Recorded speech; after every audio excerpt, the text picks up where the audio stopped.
every market and every player in a market has its competition to a varying degree. So I will always encourage those people to find automated and dynamic ways to really monitor competition, regardless of the scale there. And just as you propose, like at least incorporate some degree of data-driven decision making. Coffee's for closers only. So we've established my proposal is sound in principle. Now we're just haggling over price. Let's see how much we're going for on eBay. Man, it's the same as Dunkin' Donuts. Costs 15 times the price. Welcome to Impact Pricing, the podcast where we discuss pricing, value, and the online relationship between them.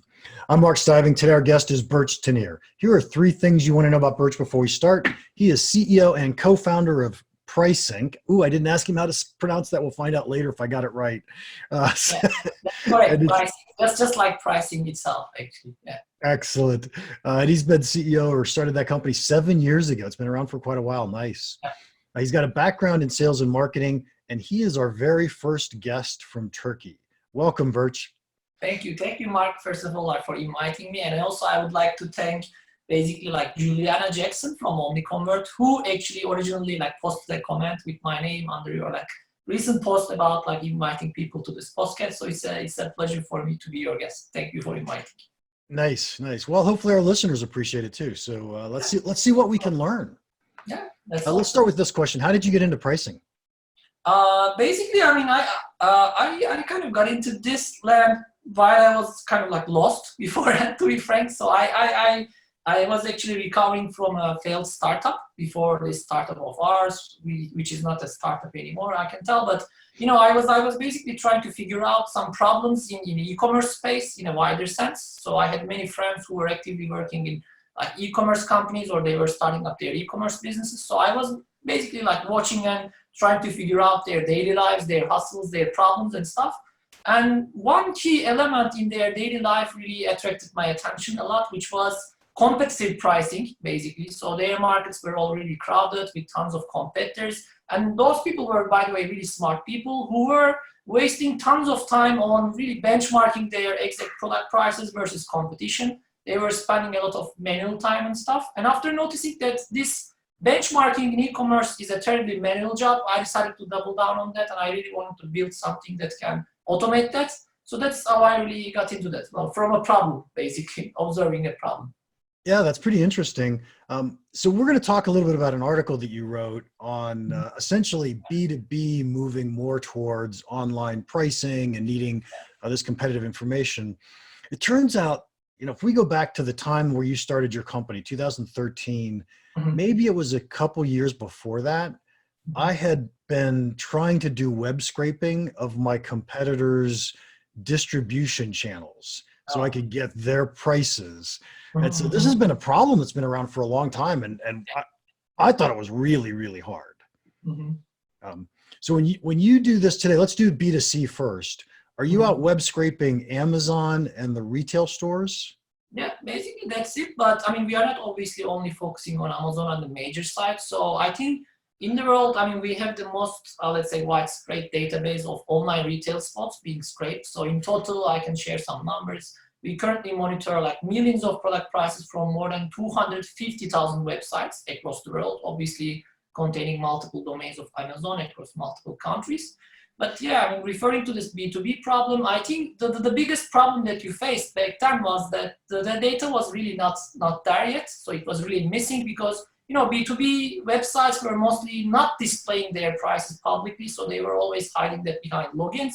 And this is actually one of the key trends that we are observing in B2B industry nowadays. They are now not really that shy anymore because they notice that those log in before seeing the prices thing really kills their, conversion rates. They really kind of lose all the traffic they generate onto those products pages. So they now started to list some prices, online prices. So basically the number of, let's say, B2B products with a price has really increased. So that's how we also kind of become more relevant for those B2B players because there is now some data to be scraped. Yeah. So I could absolutely see how B2B companies are moving this direction. And I think it's more of if I'm a manufacturer of a product, I really want to have a relationship with my end customer. And in order to do that, I have to have that transaction. And so then it would be great if they could buy direct from me and they're going to want to see my prices if at all possible. The challenge is oftentimes manufacturers sell through distribution channels. And so now I've got to make sure that I've normalized my pricing of what I, as a manufacturer, I'm showing on my webpage, what my distributor's showing on their webpage. This gets to be really challenging. Yeah. I mean, what we also see in that respect is that, I mean, those manufacturers don't really compete against their retailers because that's going to be a big cannibalization, right? I mean, they don't really want to look at all that retail channels. So what they do with basically our technology in that specific case is that they at least benchmark what those other guys are selling for, and they obviously add this premium on top of that in order to cater to a, let's say, customer group who would feel, I don't know, more comfortable for dealing with the manufacturer themselves. So they kind of sell this premium to their customers. So instead of going after, for example, like listed products on Amazon on behalf of that manufacturer, some customers like are okay to pay that premium in order to interact with that manufacturer themselves. So that's why it's really crucial to list your own products online and with their price points to interact with that group of customers in essence. Yeah, and so as a manufacturer, I always recommended that people would put up their list price on their own webpage. That way, if the retail channel, the distribution channel wanted to sell at a discount, they could. Yeah. But it makes it really hard for them to sell at a price premium over what I was charging, which I don't want them to do anyway. So that's okay. Yeah, that's true. Exactly. Yeah, so this is pretty cool. What are some of the challenges you run into? Back when I was trying to do this, it was really hard because they would change the way they put prices up and I could no longer go scrape it. And it's just hard. Yeah. I mean, I think it would make more sense to figure out like what constitutes this scraping thing first. So it basically has, in our point of view, I mean, this e-commerce pricing puzzle has like three elements. The first one is basically, initially like figure out your competition. I mean, before just diving into scraping, you obviously need to find out what to scrape, right? So, you need to find your competitor. So that's actually probably one of the most complicated pieces of the puzzle because really matching those products with, various type of names, barcodes and stuff is a big deal. So that also includes a lot of scraping. So after matching, that's what we call, after this product matching part comes price scraping part. And there obviously you encounter those like frictions of price scraping and everything. But what we did basically to tap up, to face those challenges was to build the utmost scalable scraping engine that is now able to scrape prices from 250,000 websites without that much of frictions, if you get what I mean. And after that part, obviously comes the decision making, right? So we are not just collecting all these prices for nothing. I mean, we then need to figure out what the price points on our customers' website should be. So then comes this pricing optimization part.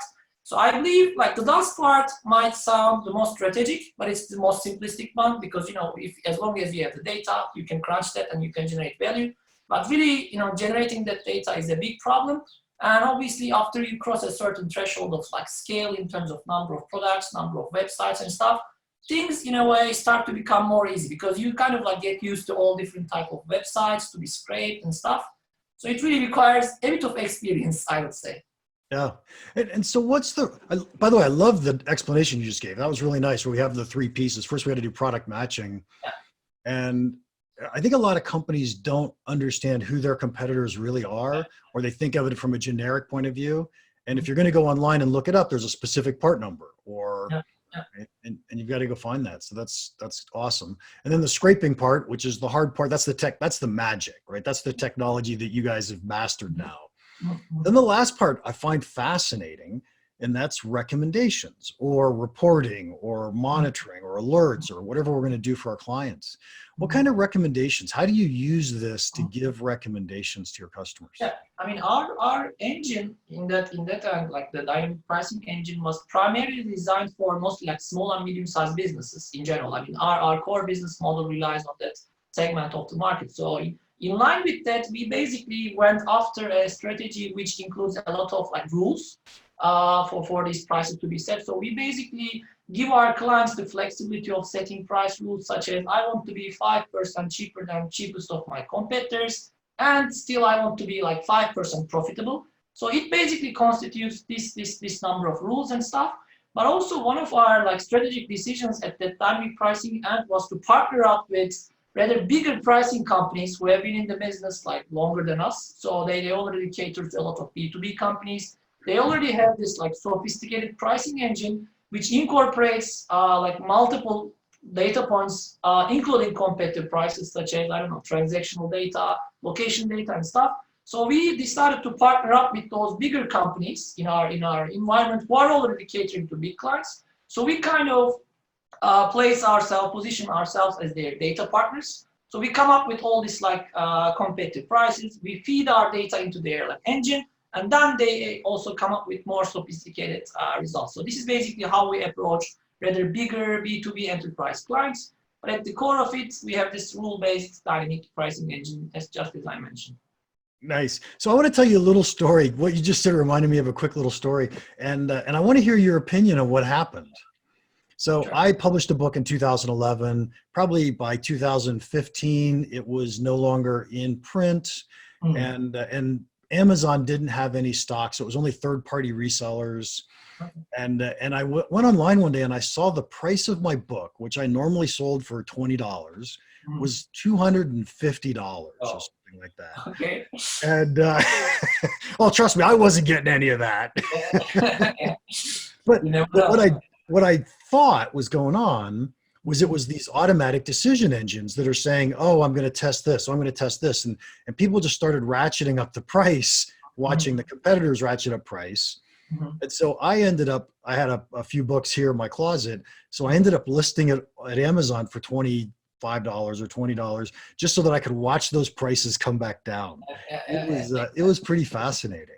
Yeah, I mean, we also encountered that type of problem. We used to, encounter, that's what I can say. But in our technology, we incorporated kind of like thresholds to avoid such, let's say, price wars and stuff. I mean, we have all these type of thresholds who want, for example, let our customers to make dramatic price changes for a particular SKU and stuff. So that's how it kind of helps them to avoid such like ridiculous price points. I don't know, maybe your book was worth that amount. I don't know to comment, but I mean, definitely worth it. Yeah, anyway, yeah. I wish. All right. So this was pretty fascinating. I love the fact that you stepped back. You started your company by saying, what kind of problems do we want to go solve, or what kind of problems are going on in the e-commerce space? What do you see changing in e-commerce now? Yeah, I mean, for me, the reason why basically we focused on e-commerce was that, at least in my, I'm by the way like 31 or so. So I at least assumed that, in my entrepreneurship career, let's say for like next 20, 25 years or so, I believe that e-commerce will definitely exist. So it's the right market to stick with. And I always wanted to find something, another, let's say, sustainable level, which is also pricing. I mean, there will always be a price point for a product, right? So the pricing will never disappear and stuff. So when I matched these two elements, it was the right thing to, let's say, pursue.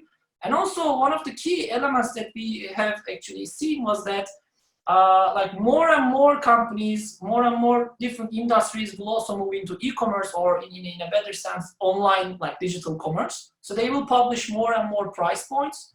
So at the end of the day, what we are really mining, basically what we do is we just go after all these web shops, we mine price points and stuff. So the mine itself will grow like organically, even if we don't do much. So we decided to tap into that problem due to its, like, say, organic growth potential. And we are really fortunate to see this like in the demand into our software nowadays. For example, like all these COVID impacted companies seeing some surge in their like demands and stuff are really, smart ones obviously are looking for ways to really increase their bottom line, coming up, from this increased top line and stuff. So yeah, that was basically it. And also as a child and stuff, I always, I was kind of like really spending my money well and stuff. So I was really interested in price points. I was benchmarking price a lot and stuff. So it made absolute sense to match all these as a lifestyle, basically. Your company is your lifestyle. So that's also the case for me. I'm completely with you on the pricing as a child thing, right? Yeah. I found it fascinating. Always wanted to know why companies set prices the way they did. Yeah. Interesting. So a comment I just want to make so my listeners can hear this, because this is a pretty interesting concept. What you're doing is you're gathering tons of data and you're helping companies make data-driven decisions. And in a lot of ways, I love data-driven decisions. But one of the things that's hugely different in, and I'm going to say B2C versus B2B, but it's really data-driven versus non-data-driven decisions, is that oftentimes when we have these data-driven decisions, we put rules in place, but we're not really thinking about the value of our product.